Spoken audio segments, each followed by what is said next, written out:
and drips on my hair, my t-shirt, my yoga pants, my socks, into the paint, damping the dirt I'm sitting on. I'm freezing, but warmer than I would be inside painting the living room with my brother. Although at the moment he stands over me, angular and lean. Apparently he doesn't approve of something, my lack of painterly skill, that I'm crushing the weedy ground cover with my matronly ass, the color I chose, or everything. But he'll never tell me. I can feel his eyes narrowed on my back as I roll paint under the rotten and mossy wood. You told me to get whatever I wanted, I say, fully knowing that he expected me to buy the original barn color red. I can't explain it to him how at the store the reds hurt my head. It's called Spud, a shade located in the alternate universe section of the color wheel, I say, which perfectly suits our fence disguising purposes. I point out that depending on your viewing angle, it can look brown and pink like aged wood, or gray and green like the ocean. Whatever, he says.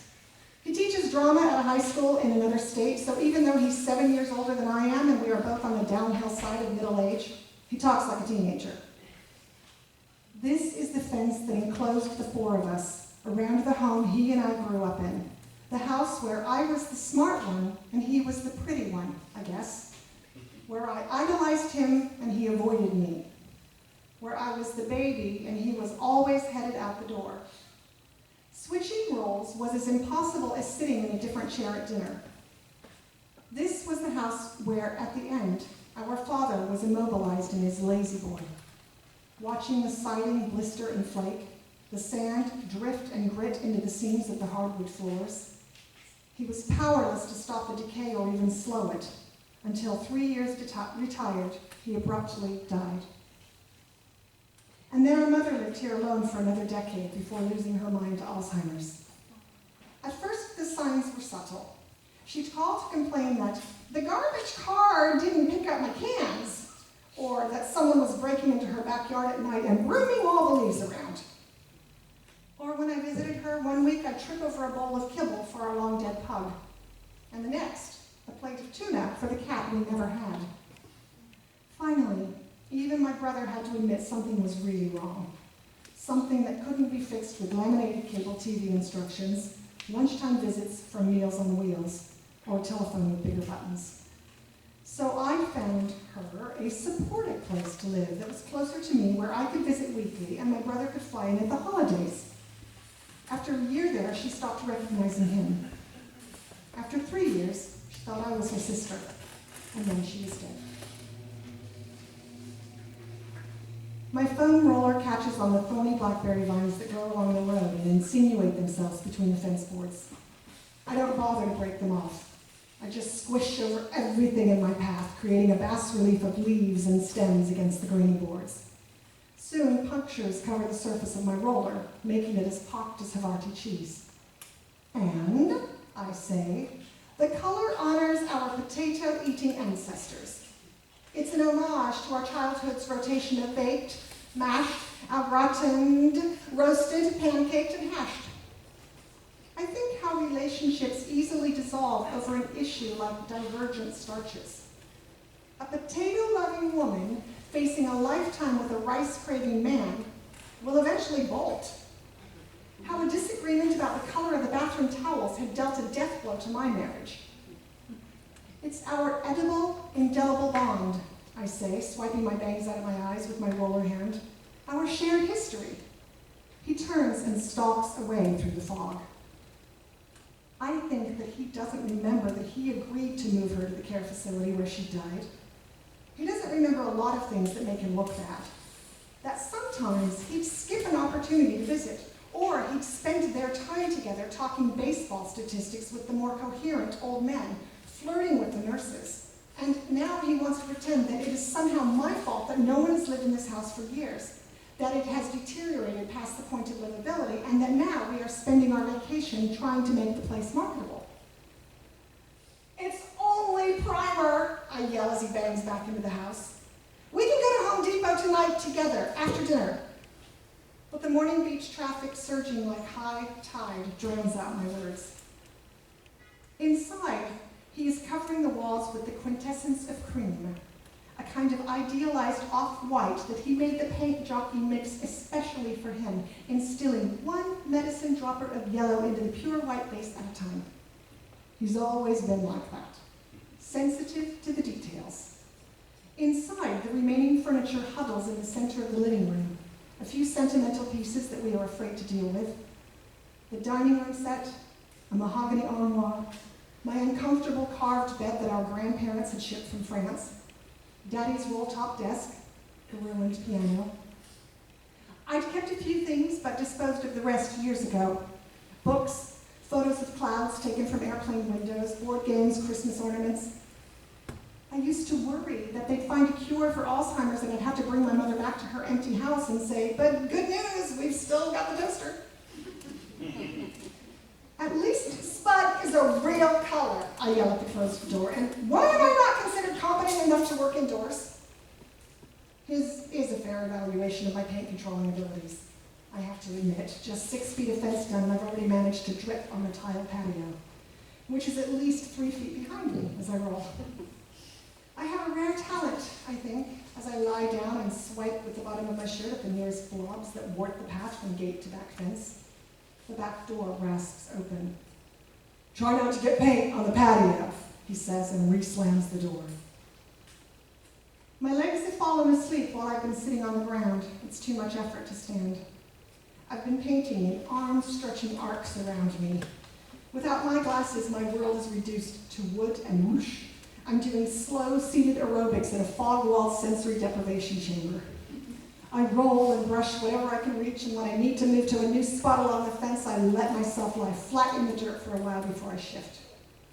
But to make him happy, I struggle to my unfeeling feet and go and get a couple of drop cloths from the garage. This is the essence of our relationship, I think. I toss them on the ground. And he's back, palming a mid-morning beer. We're never going to sell this place with traffic driving right through the backyard, so I guess it doesn't matter what color you paint the fence. Thanks for the pep talk, I say. The fog burns off. The sun follows me across the yard until afternoon when the fog returns to give me a soggy hug. I paint all day and finish the last at sunset. Then I sit in the dirt, watching him through the sliding glass door. He must have showered because now he's moving aimlessly around the family room in my mother's teal bathrobe, looking like the lone Siamese fighting fish that he is. I half expect him to attack his own reflection in the glass. He slides open the door. I don't like it, he says. And why did you only paint the bottom half? Isn't that a good thing if you don't like it? I say, that I didn't completely spudify the fence. You've always been so difficult to please. And where do you want to get dinner? He says, like I still use a divided plate and won't eat the nubbins of hot dogs. But there's only one restaurant in town that I can tolerate, so I have to say, the Edible Complex. And he snorts. You can't have brownies for dinner. Even with the setting sun in my eyes, I can see his nose wrinkle. I can, I say. I'm an orphan. I wonder if he's thinking of all the times I got out of eating vegetables. All the extra bowls of ice cream that came my way because I was the baby and prone to gagging. And he was the sullen pre-teen whose smirk could be punished with a serving of Brussels sprouts. You could have brownies too, I say, but he just snorts again and jangles the car keys. The Edible is crowded. After a day at the beach, the good children whine and fret in the waiting area, while the bad ones sprawl and writhe on the floor. All the parents stare at the ceiling. My brother is trying to sweet-talk the hostess, most likely telling her that we are old customers, returned to our childhood home to scatter eternal ashes and sell off our past. And I can see from across the room that she is all smiles and fake sympathy, but powerless, of course, maybe faint bored. He does this everywhere we go, expecting bankers to waive fees and real estate agents to work for free, and doctors to pull magic potions out of their pockets because he's made a fake claim on their compassion and connection. He thinks he can pay strangers in charm. I wonder what he will say at Home Depot when he tries to return the unopened gallons of Spud. that his sister is a lunatic who can't be trusted to buy paint, I guess, that he needs the $60 for a straitjacket for her and a ticket out of town for himself. Maybe he'll convince them. Maybe with his talents, he should have been the one to step up and sweet-talk death. 40 minutes, he says. We can go somewhere else. No, you wanted to eat here. I always enjoy a good lose-lose compromise, I say. Makes me feel all warm and squishy inside, like being married did. As if a 3-year marriage in my 20s qualifies me to claim post-traumatic stress still in my 50s. My brother has never married, though, so I like to lord this over him. I shuffle towards the door, my thigh muscles complaining about giving up their seat. I stand outside, half crippled, but he doesn't emerge. Then he's gesturing from the doorway, and when I step back inside, there's a different hostess who is blushing and ducking her head, and we are stepping over the bodies of distraught children on the way to our table. At the hostess station, I pick up a kids' menu, which is one of those placemats meant to be crayoned by children absolutely desperate for amusement. I have always found the scene, they haven't changed it in the last 20 years, to be threateningly surreal. A chicken brooding, apparently on a nest of pancakes, hatching a clutch of bacon and fried egg children. The bacon strip kids have little jazz hands and two-tone shoes that are impossible to color satisfactorily with the fat-tipped crayons the edible provides. I know this because I've colored at least 3 million of these placemats in my life. I grab a jar of crayons too, picking one with the fewest broken ones, and then, with a practiced eye, switching out the numerous browns for a wider palette. This leaves other jars with either nothing but brown or nothing but broken crayons. And my brother rolls his eyes at me because something in him has never moved past 16. So it works sometimes, I say, sliding into the booth and selecting a red crayon from my hoard, slathering on the charm. I've been thinking, he says. I don't want any of the furniture. Not even the dining room set? Sight of your unrelenting trouncing of the rest of us at Hearts? He's folding the scalloped edges of his adult paper placemat under so the edge is straight.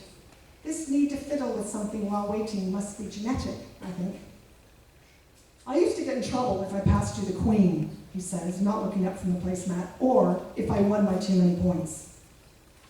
So you're saying my entire childhood was a lie? I laugh and poke him in the arm, but partly I mean it. Maybe I wasn't the smart one, I think. Next, you'll be saying I was adopted, or that Daddy was a Soviet spy. I'm not that hungry, he says. Maybe I'll just have soup.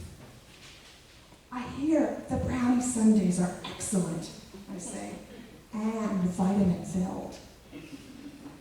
I always felt like I was, he says. Vitamin-filled? Adopted? Certainly not both, he says, and starts folding his paper napkin into a canoe. Your medium is origami, I say. Mine's Crayola. Mom would be happy to know that we had complementary hobbies. Don't quit your day job, he says, knowing that I don't really have one. I'm actually kind of proud of my current coloring project, the way I've blended the orange and yellow to distinguish the sun from the chicken, and how carefully I've outlined all the sections before filling them in to make it easier to stay within the lines. Mom taught me to color in straight parallel lines. No babyish scribbling for our family, I say. Mom told me I'd never be good at math. I'm finding this difficult to believe, but he has the advantage of age on me in issues of family history. Still, I say I don't believe him. She said, you're a great storyteller and a charming guy, but we're going to have to light a galaxy of prayer candles to get you a vegan algebra. She was an atheist, I say. How serious could she have been? 2 brownie sundaes, please, he says to the teenage waitress, with extra hot fudge because we're orphans. The parking lot is still full when we leave, but the streets are almost empty. All the day trippers who haven't headed home are crowded into burrito joints and hamburger stands. I can see them through the restaurant windows examining their shoulders for sunburn and tossing sand out of their hair onto the floor. And unresentfully, they treat my childhood like a disposable vacation spot. My mother's car still smells like her Chanel perfume. I was practically bathing her in it near the end.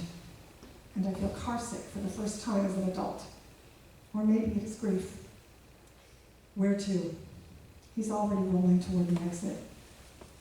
I think I might have to vomit. Do you remember that time I was car sick and Dad made me get out and run alongside the car? He says. And actually, I do. It was more of a trot, I say. It wasn't like he was asking you for freeway speed. He turns off the car. It was because we needed to get somewhere for you before it closed. I think we were already there in the parking lot. That's why he had you jog the last 10 feet. We are silent, not even fiddling with the radio, not even trying to adjust the old analog tuner to a frequency we both can hear. Maybe we could keep the house, I finally say. Rent it out in the summer for big bucks, and then meet here in the winter for an annual hearts tournament. Resolve any uncertainty about who's the champ. It's not like either of us have better Christmas plans. I'm not interested in yearly pilgrimages or property management as a second career. And even though I think I was only joking, I feel sucker punched.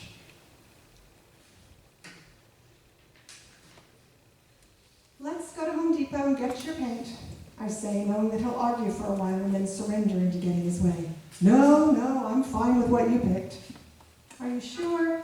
I say, because I thought I heard you call it rotting fence puce. And then, instead of continuing to bicker with me, he starts the car and heads onto the freeway towards the store. The Home Depot strip mall has a Starbucks at one end, and I tell him I'm going to get coffee while he deals with the paint. But really, I just want to sit in the car. I don't want to watch him argue with the manager about how they should take back our unwanted, unopened gallons because we've been such good customers these last 2 days, practically supporting the business by having extra keys made and buying new toilet seats.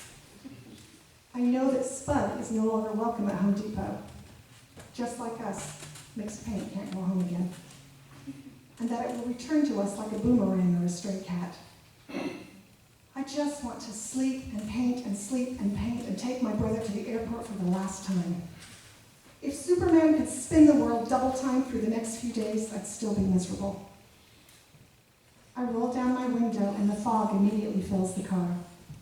Everything looks softer through the tangible air.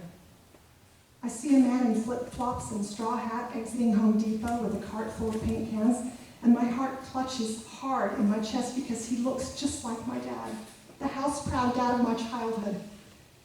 And then I see that the man is, of course, my brother. And then he's back at the car, filling the trunk with paint cans.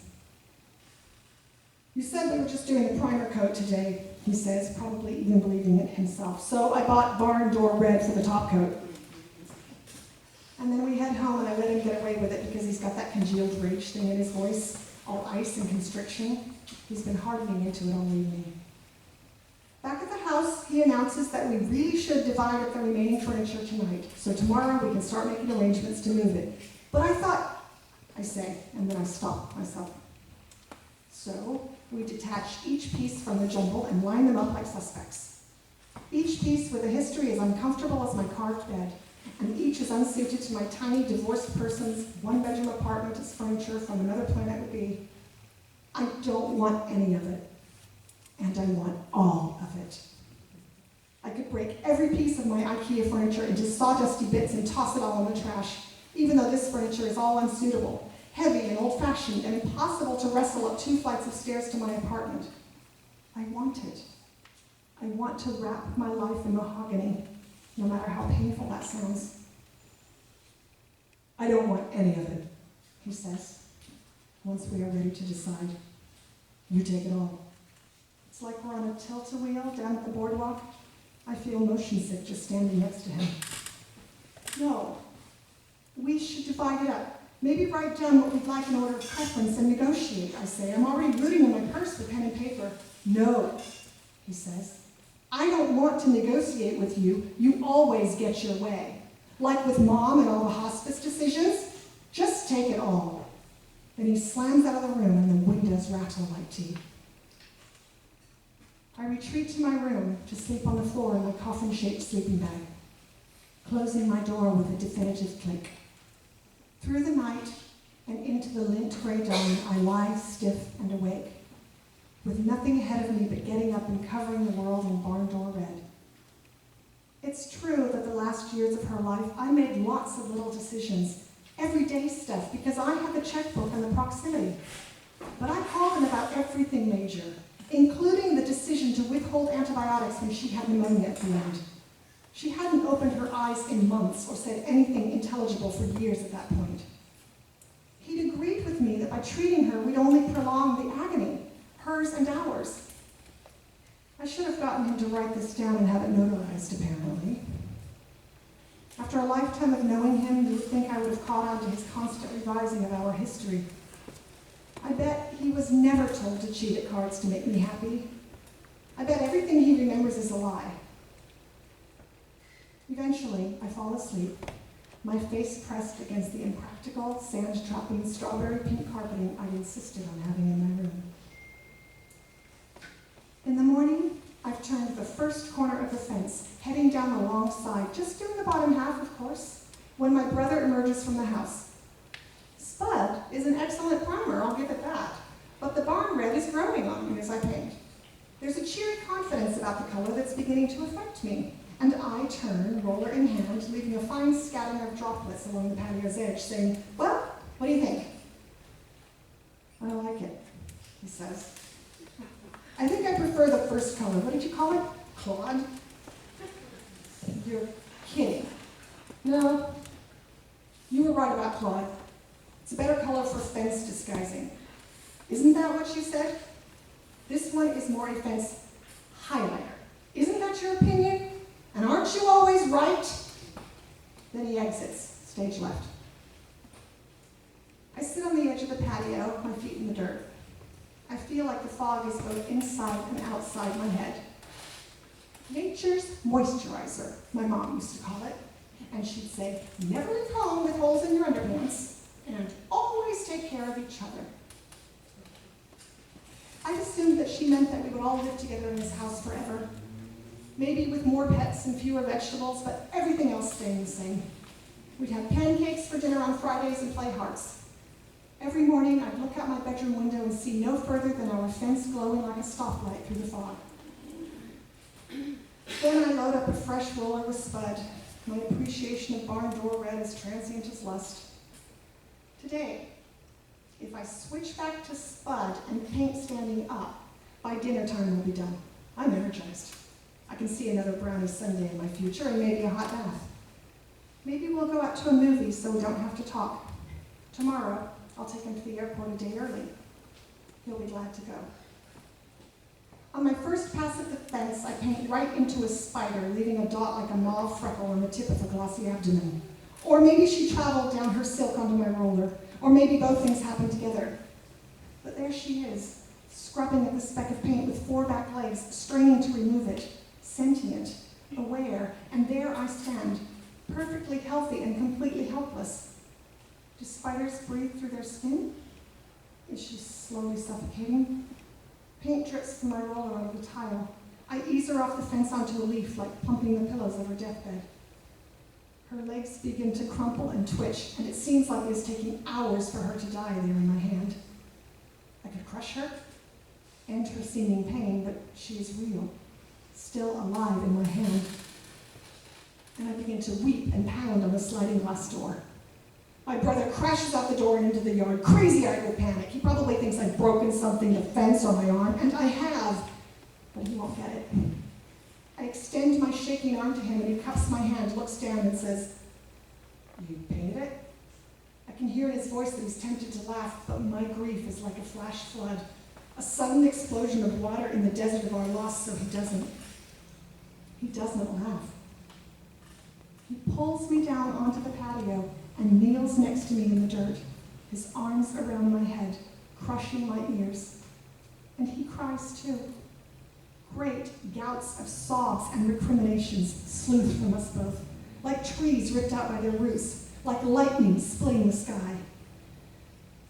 And then the flood is past and we're just sitting on the tile, sniveling a bit, patting each other's knees, wiping our noses on our paint-spotted shirts, the spider curled in a ball on the ground by my feet. "Well, I guess I should get back to painting," my brother says. "We only have today and tomorrow before we have to be done." But he sits next to me still, digging a little hole in the soft dirt with his fingernail. "I'll get up in a minute," I tell myself. My eyes sting with the brine of tears, my breath still coming out in spasms. I lean against my brother like he's a chaise lounge and close my eyes. The memory of using him as a bony pillow when we sometimes watch cartoons together crushes me like water. He shifts me off of him before I'm ready, probably anxious for a cup of coffee or to drop by Home Depot for another package of rollers. These last few days, Home Depot has become as riveting to him as the Louvre. I'm going to buy you one of their orange vests as a souvenir, I say. I turn to watch him gathering lavender petals falling from the crepe myrtle tree. For a moment, I think he's decided to hand vacuum the yard. But then he starts to line the small hole that he's dug with the petals, and I realize we're having our last pet burial in our family's backyard. He uses a leaf to roll the spider into the prepared grave, scoops a thimbleful of dirt over it, and stands. There are more paint supplies in the garage, he says, towing my dirt-crusted roller.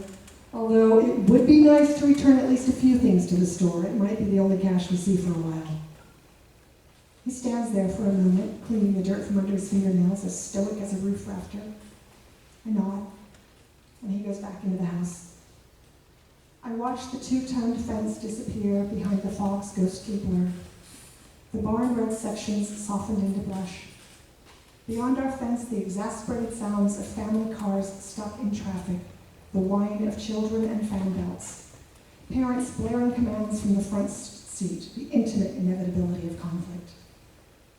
Inside the house, my brother draws the washing trunk drapes across the sliding glass door, shifting me and the yard into shadow, leaving only a thin scallop of light leaking below the hem.